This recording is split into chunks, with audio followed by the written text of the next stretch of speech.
Hi! This is Revathi. Video చూస్తున్న వారికి likes, కామెంట్స్‌తో support చేస్తున్న వారికి థ్యాంక్ యూ సో మచ్. 'నా తనువు నా ప్రాణం నీకై' ఎపిసోడ్ నంబర్ 11. కాఫీ షాపులో ఇద్దరి పోకిరిగాళ్ళు మైథిలిని టీచ్ చేయటం చూస్తూ, రాస్కెల్స్, మీరనేది మైథిలి గురించా అని అనుకొని కళ్యాణ్ మండిపోతుంటాడు. మాధవి ఎదురుగా కూర్చున్న మైథిలితో మాట్లాడుతూ, తొందరపడి టీచర్ జాబ్కి రిజైన్ చేశావు మైతూ. చెర్రీ వాళ్ళ ఫాదర్తో ఇక ఎలాంటి ప్రాబ్లం లేదని తెలిసింది కదా, మళ్ళీ వచ్చి స్కూల్లో జాయిన్ అవ్వు అని అంటుంది. లేదు మాధవి, ఇంక నేను ఆ టీచర్ పోస్ట్ చేయలేను, అందుకే వేరే జాబ్ ప్రయత్నాలు చేసుకుంటాను అంటుంది మైథిలి. ఆ పోకిరిగాళ్ళు అలాగే మాట్లాడుతూ, ఏమైనా ఆ పింక్ కలర్ శారీ అమ్మాయి భలే ఉందిరా, మనం ఇక్కడికి వచ్చి తనని టీచ్ చేస్తూ భలే టైంపాస్ చేస్తున్నాం కదా అంటాడు అందులో ఒకడు. ఆ పోకిరిగాల మాటలు కాస్త దూరంలో ఉన్న కళ్యాణ్కే కాకుండా మైథిలికి, మాధవికి కూడా వినిపిస్తుంటాయి. ఆ వెధవలు నీ గురించి ఇష్టం వచ్చినట్టుగా మాట్లాడుతుంటే ఊరుకుంటున్నావేంటి మైతూ అంటుంది మాధవి. కాసేపట్లో ఈ కాఫీ తాగి మన దారిన మనం వెళ్ళిపోతాము, ఈ కాసేపు దానికి వాళ్ళ గురించి పట్టించుకోవడం అవసరమా అంటూ కాఫీ తాగుతుంటుంది మైథిలి. నువ్వు ఇంత కూల్గా ఎలా ఉండగలుగుతున్నావే తల్లి అంటుంది మాధవి. మైథిలి బాధగా నవ్వి, నా ఆవేశంతో నేను చాలా కోల్పోయాను, ఎప్పటికీ ఆవేశపడకూడదు అనుకుంటూనే పసిపిల్లవాడైన చెర్రీని కొట్టాను అని మనసులో అనుకుంటూ బాధపడుతుంటుంది. ఆ పోకిరిగాల్ని గమనిస్తున్న కళ్యాణ్ మొహానికి పేపర్ అడ్డు పెట్టుకొని, ఈవిడ గారేంటి ఆ పోకిరిగాల మాటలు వింటూ ఇంత సైలెంట్గా ఉంటుంది, నన్నైతే పీకి పెట్టింది కదా, ఇప్పుడు ఆ రోషం పౌరుషం ఎటుపోయిందో, పెళ్ళయి ఇద్దరి పిల్లలు పుట్టేసరికి బాగా నిమ్మదస్తురాలైపోయినట్టుంది అని చిరుకోపంతో మైథిలిని తిట్టుకుంటూ ఉంటాడు. మైథిలి, మాధవి ఇద్దరు కాఫీ తాగటం పూర్తి చేసి, పద బిల్ పే చేసి వెళ్ళిపోదాం అంటూ లేచి కౌంటర్ వైపు వెళ్తుంటారు. అబ్బా, అప్పుడే పోతుందిరా, ఇంకాసేపు ఉంటే తన అందాన్ని చూస్తూ ఎంజాయ్ చేసేవాళ్ళం కదా అని అంటుంటారు ఆ పోకిరిగాళ్ళు. కళ్యాణ్ పేపర్ అడ్డు పెట్టుకొని మైథిలి వాళ్ళనే కాకుండా ఈ పోకిరిగాల్ని కూడా గమనిస్తుంటాడు. కౌంటర్ దగ్గరికి వెళ్ళటానికి మాధవి, మైథిలి కళ్యాణ్ పక్క నుంచే వెళ్లాల్సి వస్తుంటుంది. మైథిలి కళ్యాణ్కి దగ్గరగా వచ్చే కొద్దీ తన హృదయంలో అదే అలజడి కలుగుతుంటుంది. మైథిలి దగ్గరికి వస్తుంటే కళ్యాణ్ టెన్షన్తో ఇంకా జాగ్రత్త పడుతూ మొహాన్ని న్యూస్ పేపర్తో క్లోజ్ చేస్తుంటాడు.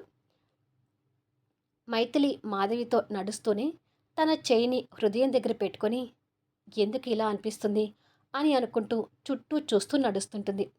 కళ్యాణ్కి పూర్తిగా దగ్గరగా వెళ్ళగానే ఆ అలజడి ఎక్కువ అవుతూ పేపర్తో కవర్ చేసుకున్న కళ్యాణ్ వైపు ఆగి చూస్తుంటుంది. మైథిలి అక్కడే ఆగడంతో కళ్యాణ్కి ఇంకా టెన్షన్ పెరుగుతూ, ఓ గాడ్, మైథిలి నన్ను చూడకూడదు, చూసిందంటే ఖచ్చితంగా బాబు గురించి అడుగుతుంది అని అనుకొని కంగారు పడుతుంటాడు. ఏమైంది మైతూ, ఇక్కడే ఆగావు అని అడుగుతుంది మాధవి. ఏమీ లేదు అంటూనే కళ్యాణ్ వైపు అనుమానంగా చూస్తూ మాధవితో నెమ్మదిగా అడుగులు ముందుకు వేస్తూ వెళ్తుంటుంది. ఇద్దరు కౌంటర్ దగ్గరికి వెళ్తారు. మాధవి ఫోన్ కాల్ మాట్లాడుతూ బిల్ పే చేస్తుంటుంది. కళ్యాణ్ చాటుగా మైథిలిని గమనిస్తూ ఉండగానే ఇద్దరు బిల్ పే చేసి బయటికి వెళ్ళిపోతారు. కళ్యాణ్ అలా చాటుగా చూస్తుండగానే స్కూటీ స్టార్ట్ చేసుకుని ఇద్దరు వెళ్ళిపోతారు. మాధవి మైథిలి తనని చూడనందుకు కళ్యాణ్ పూర్తి రిలాక్స్ అవుతాడు. ఆ ఇద్దరి పోకిరిగాళ్ళు మైథిలి వెళ్ళిపోయినందుకు నిరాశపడుతూ, అబ్బా, ఆ ఫిగర్ ఇంకాసేపు ఉంటే బాగుండేదిరా అని అనుకుంటారు. అప్పటి వరకు ఓర్పు సహనంతో వాళ్ళ మాటలు భరిస్తున్న కళ్యాణ్ ఇక పిడికిలి బిగిస్తాడు. మైథిలి వాళ్ళు కాస్త దూరం వెళ్ళగానే మాధవికి తన ఫోన్ కౌంటర్ దగ్గర మర్చిపోయిన విషయం గుర్తొచ్చి, అయ్యో, స్కూటీ వెనక్కి తిప్పు మైతూ, నా ఫోన్ కాఫీ షాప్లో మర్చిపోయాను అని అంటుంది. అలా ఎలా మర్చిపోయా మాధవి, జాగ్రత్తగా ఉండొద్దా అంటూ మైథిలి స్కూటీని వెనకకి తిప్పి కాఫీ షాప్ వైపు వెళ్తుంటుంది. త్వరగా వెళ్ళు మైతూ, నా ఫోన్ పోయిందంటే నా మొగుడు ఈ పుట్లో నాకు ఫోన్ కొనిపెట్టడు అంటూ తొందర పెడుతుంటే మైథిలి కూడా ఫాస్ట్గా వెళ్తుంటుంది. ఇద్దరు కాఫీ షాప్ ముందుకి వచ్చేసరికి కొంతమంది జనాలు గుమ్మికూడి కనిపిస్తుంటారు. ఇంతమంది జనాలున్నారేంటి ఏమై ఉంటుంది అని అడుగుతుంది మాధవి స్కూటీ దిగుతూ.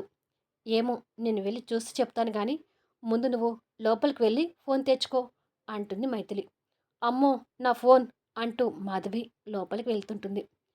ఏమై ఉంటుంది అని అనుకుంటూ మైథిలి ఆ జనాల్లోకి వస్తుంటుంది. వాళ్ళని దాటుకొని లోపలికొచ్చి అక్కడ కనిపిస్తున్న దృశ్యాన్ని చూసి ఒక్కసారిగా షాక్ అవుతుంటుంది. ఆ ఇద్దరి పోకిరిగాళ్ళు రక్తపు గాయాలతో డ్రాయర్తో నిలబడి ఒకరికొకరు పెదవుల మీద ముద్దు పెట్టుకుంటూ కనిపిస్తుంటారు. ఆడపిల్ల గురించి తప్పుగా మాట్లాడినందుకు అతనెవరో వీరిద్దరికీ బాగానే గడ్డి పెట్టాడు అని జనాలు అనుకుంటూ ఉంటారు. మైథిలికి వాళ్ళ మాటలు వింటూ వాళ్ళ వైపు చూస్తుంటే ఒకప్పుడు కళ్యాణ్ తనని టీచ్ చేసిన ఇద్దరికీ అలా పనిష్మెంట్ ఇవ్వడం గుర్తొస్తూ, ఇది ఖచ్చితంగా కళ్యాణ్ ఇచ్చే పనిష్మెంటే. అంటే కళ్యాణ్ ఇక్కడే ఉన్నాడా అంటూ ఆతృతగా ఆ జనాల్లో వెతుకుతుంటుంది. వాళ్ళని చితకబాది అలా పనిష్మెంట్ ఇచ్చిన కళ్యాణ్ జనాల్లో నిలబడి నలిగిపోయిన షర్ట్ని సరి చేసుకుంటూ సడన్గా అక్కడున్న మైథిలి వైపు చూస్తాడు. తనని చూడగానే కంగారు పడుతూ తనకి కనపడకుండా ఆ జనాల్లో దాక్కుంటాడు. మైథిలి ఇంకా ఆతృతతో కళ్యాణ్ కోసం వెతుకుతూ, నువ్వు ఇక్కడే ఉండి వాళ్ళకి ఈ పనిష్మెంట్ నువ్వే ఇచ్చి ఉంటే ఒక్కసారి నాకు కనపడు కళ్యాణ్ అంటూ ఆ జనాలు ఆశగా వెతుకుతూ ఉంటుంది. చాటుగా ఉన్న కళ్యాణ్ అది గమనిస్తూ ఈ పనిష్మెంట్ గుర్తుపట్టి నా కోసమే వెతుకుతుందా ఏంటి అని టెన్షన్ పడుతూ తనకు కనపడకుండా ఆ జనాల్లో దూరి దాక్కుంటాడు. మైథిలి ఆ జనాల్లో ఇంకా వెతుకుతూ, ప్లీజ్ కళ్యాణ్ ఉంటే కనపడు. అశ్వథుని చూడటం కోసం అల్లాడిపోతున్నాను. నాకు బాబుని చూడాలని చాలా ఆతృతగా ఉంది అని బాధపడుతుంటుంది. దగ్గరికి వస్తున్న మైథిలిని చూసి కళ్యాణ్ ఇంకా టెన్షన్ పడుతూ ఆ జనాల దూరి చిన్నగా కారు దగ్గరికి చేరుకొని కారు స్టార్ట్ చేసుకొని ఫాస్ట్గా వెళ్ళిపోతాడు. కళ్యాణ్ కోసం వెతుకుతున్న మైథిలి దగ్గరికి మాధవి వచ్చి, ఎవరి కోసం వెతుకుతున్నావు మైతు అని అడుగుతుంది. అది ఎవరి కోసం వెతకడం లేదు. ఫోన్ దొరికిందా అని అడుగుతుంది ఉబ్బికి వస్తున్న కన్నీళ్లను ఆపుకుంటూ. దొరికింది. ఇంతకీ ఈ జనాలు ఎందుకింత గుమ్ముకూడారు అంటూ లోపలికి చూస్తుంది. ఆ పోకిరిగాళ్ళు ఇద్దరు అలా ఉండటం చూసి ఆశ్చర్యపోతూ, ఒక అతను ఇద్దరు పోకిరిగాళ్ళకి తన్ని పనిష్మెంట్ ఇచ్చాడని కాఫీ షాప్లో చెప్పుకుంటుంటే విన్నాను. అది వీళ్ళకేనా? అతనెవరో కానీ మంచి పని చేశాడు అంటుంది మాధవి సంతోషపడుతూ. మైథిలి ఆ బాధతోనే ఇంకా జనాలు వెతికి కళ్యాణ్ లేడని పూర్తిగా నిర్ధారించుకొని బాధపడుతూ, మరి ఇలాంటి పనిష్మెంట్ ఇచ్చేది కళ్యాణే కదా అని ఆలోచిస్తూ ఉంటుంది. సరే ఇక వెళ్దాం పదా మైతు అంటూ ఇద్దరు స్కూటీ స్టార్ట్ చేసుకుని వెళ్ళిపోతారు.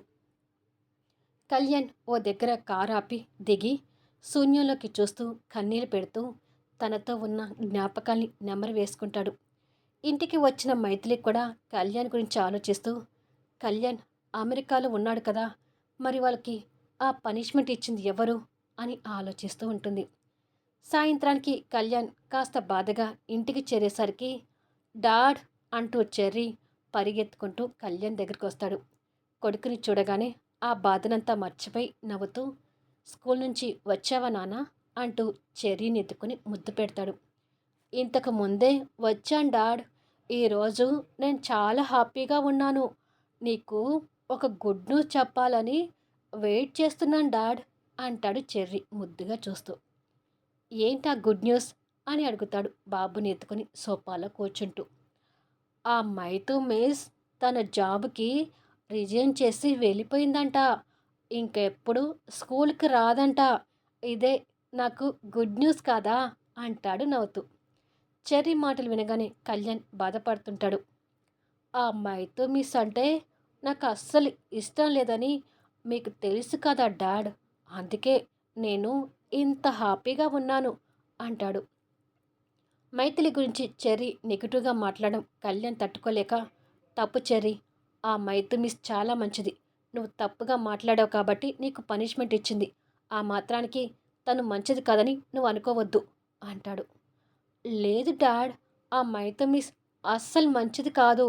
నేను తప్పు చేస్తే చిన్నగా కొట్టి పనిష్మెంట్ ఇవ్వాలి కానీ నా బుగ్గలు వాచిపోయి వాతలు పడేలాగా పనిష్మెంట్ ఇవ్వకూడదు కదా అని అడుగుతాడు అమాయకంగా. నువ్వు అలా మాట్లాడేటప్పుడు తనకు నేనే గుర్తొచ్చుంటాను. అందుకే నిన్ను అలా కొట్టి ఉంటుంది అని మనసులో అనుకొని, ఆ మైతు మిస్ ఏదో తొందరలో అలా కొట్టిందిలే నాన్న. అలా కొట్టినందుకు తను స్కూల్ నుంచి వెళ్ళిపోయింది కదా! మరి ఇంకెప్పుడు తన గురించి అలా బ్యాడ్‌గా మాట్లాడొద్దు అంటాడు. ఆ మైతు మిస్ వెళ్ళిపోయినా నేను ఆమె ఇచ్చిన పనిష్మెంట్‌ని ఎప్పటికీ మర్చిపోను డాడ్. ఐ హేట్ హర్ అంటాడు కాస్త కోపంగా. బాబు అలా అనేసరికి కళ్యాణ్ కాస్త కోపం తెచ్చుకుంటూ, చెర్రీ నేను చెప్పింది వినాలి కదా! ఎందుకు అలా మాట వినకుండా పోతున్నావు?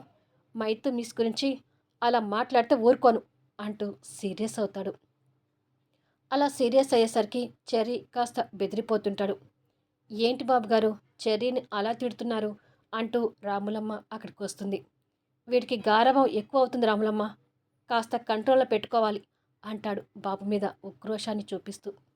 చెర్రీ బిక్కమొహం వేసుకొని తండ్రిని వదిలి రాములమ్మ దగ్గరికి వెళ్తాడు. చెర్రీ బాబు నీకు స్నానం చేయిస్తాను పదా అంటూ రాములమ్మ బాబుని తీసుకుని వెళ్తుంటే చెర్రీ వాళ్ళ డాడీని అదోలా చూస్తూ, డాడ్ ఇండియా వచ్చిన దగ్గర నుంచి నా మీద కోపడుతున్నారు రాములమ్మ ఆంటీ అంటూ రాములమ్మతో వెళ్తుంటాడు. అదేమీ లేదు చెర్రీ బాబు. మీ డాడీ ఇప్పుడే కదా ఆఫీస్ నుంచి వచ్చింది. కాస్త చిరాకులో ఉండి నీ మీద కోపడ్డారు అంతే అంటూ రాములమ్మ సర్ది చెప్తూ చెర్రీని తీసుకెళ్తుంది. చెర్రీ మాటలకు కళ్యాణ్ కన్నీళ్ళు పెడుతూ, నువ్వు నన్ను తిట్టినా భరిస్తాను కానీ నా ప్రాణాన్ని తిడితే భరించలేనురా. మీ అమ్మని నువ్వు హేట్ చేస్తుంటే నేను తట్టుకోలేను చెర్రీ అని అనుకుంటాడు. కాసేపటికి చెర్రీ బెడ్ మీద కూర్చొని హోంవర్క్ చేసుకుంటూ ఉంటే, నా చెర్రీ ఏం చేస్తున్నాడు అంటూ కళ్యాణ్ నవ్వుతూ కొడుకు దగ్గరికి వస్తాడు. వాళ్ళ డాడీ మీద అలిగిన చెర్రీ మొహం తిప్పుకుంటాడు. అమ్మో, నా చెర్రీ నా మీద అలిగితే నేను తట్టుకోలేస్తానా అంటాడు కళ్యాణ్ చెర్రీ అలక తీర్చాలని చూస్తూ. నేను నీతో మాట్లాడను పో డాడ్ అంటాడు చెర్రీ చిరుకోపం చూపిస్తూ. కళ్యాణ్ చెర్రీని దగ్గరికి తీసుకొని, సారీ చెర్రీ, ఇంకెప్పుడు నేను తిట్టను సరేనా అంటూ చెవులు పట్టుకుంటాడు. నో డాడ్, మీరు నాకెప్పుడూ సారీ చెప్పొద్దు. మీ మీద అలిగి నేను కూడా ఎక్కువసేపు ఉండలేను అంటూ చెర్రీ వెంటనే కళ్యాణి అలుక్కుపోతాడు. ఈ డాడ్తో మాట్లాడకుండా ఉండలేవని నాకు తెలిసినానా అనుకుంటూ బాబుని ప్రేమగా ముద్దు పెట్టుకొని, నీకు నేనే దగ్గరుండి హోంవర్క్ చేయిస్తాను అంటూ బాబుని దగ్గర కూర్చోబెట్టుకొని హోంవర్క్ చేయిస్తుంటాడు. అలా చేయిస్తూ ఉండగానే మైథిలి బన్ను చిన్నుల్ని ముద్దు చేస్తూ వాళ్ళకి హోంవర్క్ చేయించడం గుర్తు చేసుకొని బాధపడి, మైథిలి చెర్రీని ముద్దు చేస్తూ హోంవర్క్ చేయించడం ఊహించుకొని సంతోషపడుతుంటాడు. ఈ సమ్ అర్థం కావటం లేదు డాడ్ అంటూ చెర్రీ పిలవడంతో ఆ ఊహ నుంచి బయటకొచ్చి అదంతా ఊహ అనుకొని నిరాశపడి చెర్రీ అడిగిన డౌట్స్ని క్లియర్ చేస్తుంటాడు. కాసేపటికి చెర్రీకి ప్రేమగా అన్నం తినిపించి మీద పడుకోబెట్టుకొని జో కొడుతూ నిద్రపుచ్చుతుంటాడు. తండ్రి ప్రేమతో చెర్రీ హాయిగా నిద్రపోతుంటాడు. కానీ కళ్యాణ్ మాత్రం దిగులుగా ఆలోచిస్తూ, ఇలా మైథిలికి కనపడకుండా ఎక్కువ రోజులు ఉండటానికి కుదరదు. ఐశ్వర్య ప్రాపర్టీస్ని నేనే కొని బాబుతో తిరిగి వచ్చానని తనకు తెలియడానికి ఎక్కువ రోజులు పట్టదు అని ఆలోచిస్తుంటాడు. ఇక్కడ మైథిలి కూడా ఆ పోకిరిగాలకు ఇచ్చిన పనిష్మెంట్ గురించి ఆలోచిస్తూ, అంత కరెక్ట్గా ఆ పనిష్మెంట్ కళ్యాణ్ కాకుండా ఇంకెవరిస్తారు? అలా ఇవ్వటం ఇంపాసిబుల్ అంటూ అనుమానపడుతుంటుంది. వీడియో ఎలా ఉంది అనేది మీ అభిప్రాయాలను కామెంట్స్లో తెలియచేయండి. అలాగే లైక్స్ ఇచ్చి సపోర్ట్ చేయండి.